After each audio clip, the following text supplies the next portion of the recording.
Greetings, this is Earthman from Origami's Living Soil, knowing that God is good and um,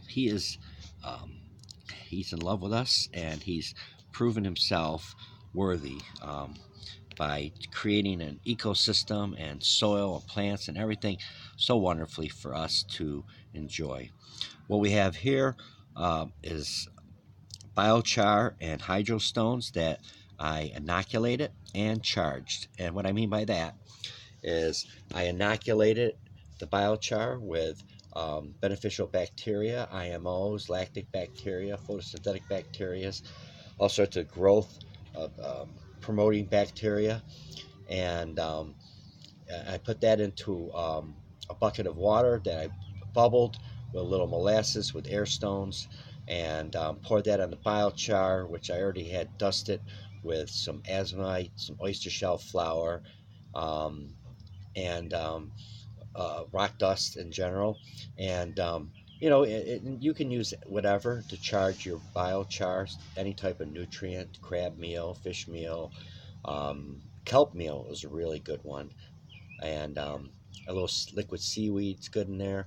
And so what that does is it fills in the little poruses, the little holes that are in the biochar, and that way when you apply it to your soil, the biochar does not have a negative effect on your soil by drawing out nutrients from it into the biochar, but it's already been filled when you inoculate it and charged it.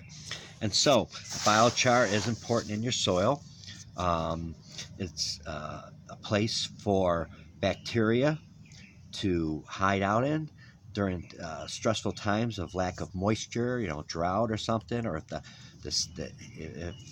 soil is real hot or something, and they can't deal with it. They retreat into the biochar, and that gives them a place to live and to hide out until the soil is back to where it should be with moisture and it's cool or whatever.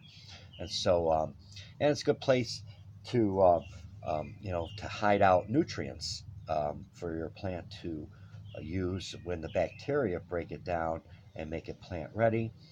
And also, biochar absorbs water like a sponge and holds water, therefore giving your soil, be it a garden or flower pots, um, uh, greater water capacity to hold water better. And so biochar has a lot of different things that it does for your garden. I would advise you to use it in your garden. If you use like maybe a 5% or a little bit less, maybe a little bit more of biochar to other, your regular soil, that should be enough. And you don't need a lot. Maybe less than 3% of biochar to your soil will be plenty to do the job. So I highly advise you to look into biochar for your garden. And also, as you can notice, I got some hydroponic stones in there and a marble. I've been playing around with different things.